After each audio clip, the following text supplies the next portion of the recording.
cell phone industry is extremely saturated. Our question is, what is a big name brand like Verizon going to do to keep that #1 rank? We've done some internal and external analysis on Verizon itself in order to pinpoint some answers for this. Now I'm just going to tell a little bit of the background so we can get some insight on Verizon. Verizon started out as Verizon's Communications Incorporated and started in 2000 when Bell Atlantic and GTE merged together for a $90 billion joint venture. And 2 years later, Verizon Wireless turned into a 3G network in the United States. 7 years later, this is when Verizon made a huge partnership with Google and they started the Android system selling products and services directly through Google. And a year later, in 2000, they actually launched the 4G LTE network, which is still the #1 network out there. And today, in 2015, Verizon is ranked the #1 cell phone provider. Now, Kelsey, why don't you tell us about their strategy that got them to that #1 spot? Thank you for that, Colby. So Verizon uses a differentiation strategy with a focus on excellent customer service, network quality, and offering premium price products. People today are connected 24/7 via their wireless devices and always want instant access to their application. Verizon fulfills this demand and differentiates themselves from their competitors by offering high-quality network service. Verizon also believes that if you take care of your customers, they will take care of you. By offering such excellent customer service and premium price products, it's clear why Verizon has been so successful in strategically positioning themselves in the market. Now let's go to Maria, where she's actually at a store in Murfreesboro, and she'll tell us about the SWOT analysis. Thanks, Colby. I'm here at one of Murfreesboro's Verizon Wireless locations where we've been doing an internal analysis of Verizon Wireless. We've been looking at their strengths, their weaknesses, their opportunities, and their threats in order to help understand the company more. One of Verizon's strengths is that they have a very reputable brand. When people invest in Verizon products and services, they know that they're going to be getting reliable service, great customer service, as well as a quality product. One of their weaknesses, though, is that they're part of a highly competitive industry. They have huge name competitors such as AT&T, T-Mobile, and Sprint. One of Verizon's opportunities is that they have the ability to make strategic acquisitions with smaller regional cell phone companies in order to increase their market share. But with those opportunities comes threats of antitrust laws and regulations, because if Verizon continues to grow at a rapid pace, they run the risk of monopolizing the market, and that would go against antitrust laws.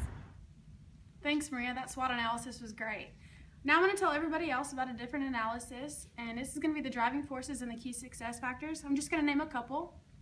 The first one is going to be a fierce competition. That's going to be AT&T, Sprint, and T-Mobile, and this is the driving force because they're cheaper competitors and they're an easy alternative. So what Verizon does is their key success factors, being #1, is staying at the top and just being the best cell phone provider that they can be in order to keep their customers happy. And the second one's going to be a technical issue. This is a driving force because in 2011, Verizon had a huge outage where all their customers lost internet for 24 hours. This is obviously going to make everyone upset and want to consider going to AT&T or T-Mobile or something else. But the way Verizon dealt with this is by expanding their current network. They started out with their 4G LTE with 38 markets in 2010, and they now, 2015, have 500 markets. So they have extremely expanded their network, continuing to keep their customers happy and staying at #1. Back to you, Maria, from Porter's. Hi everyone, I'm still at the Murfreesboro location of Verizon Wireless, where we are continuing our internal analysis by looking at Porter's 5 courses. This is a way to tell us more about the industry so we know where we can go in the future. Now, the threat of new entry is very low in the cell phone industry because there's so many competitors, and it would take a lot of money and a lot of market share to make a new competitor be profitable. So alongside that, the threat of substitute goods as well as the threat intensity of rivalry is extremely high because Verizon is competing with big name brands, and when they have that much competition, that makes substitute products more available at better prices. Now when those two things happen, it makes the purchasing power of buyers strong because the buyers are at a point when they can almost name their prices. With promotional campaigns by Sprint and T-Mobile that cut Verizon's bills in half, Verizon really has to be strategic about what they do.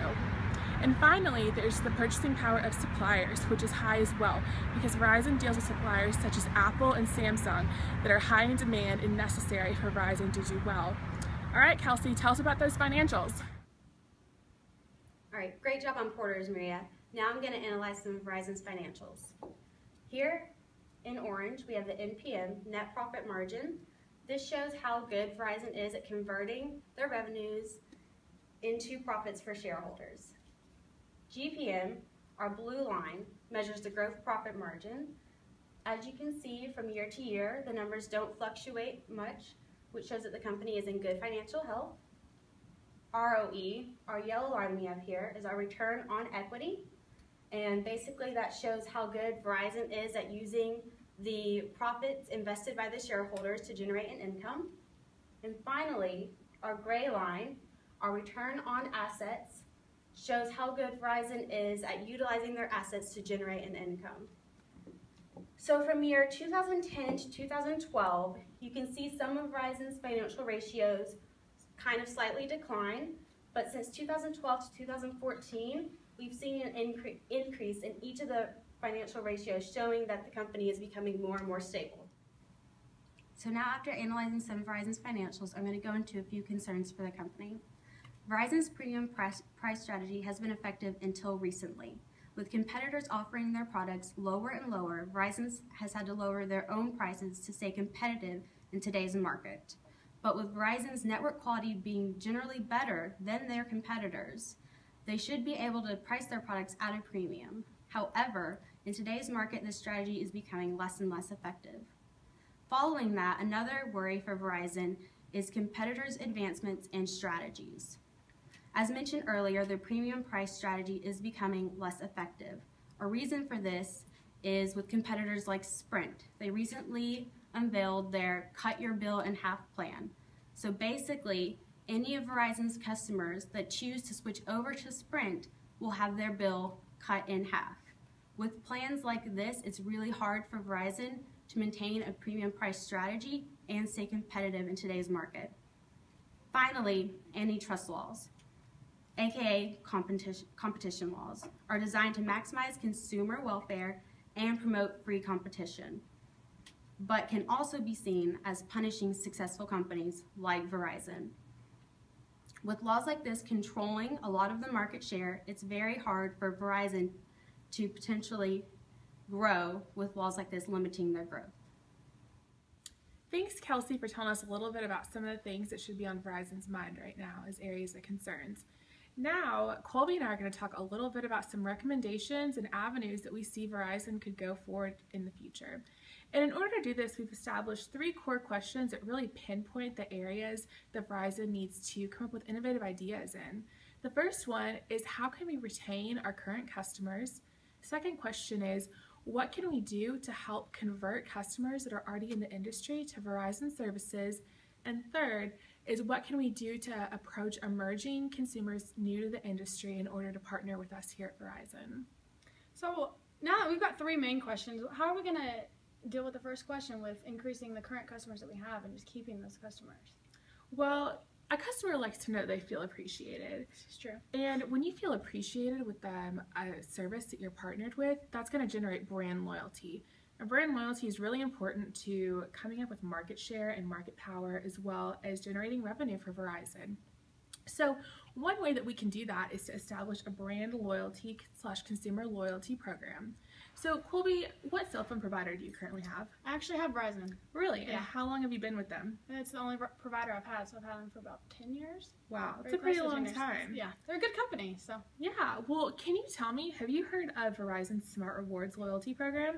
No, I haven't. What is that?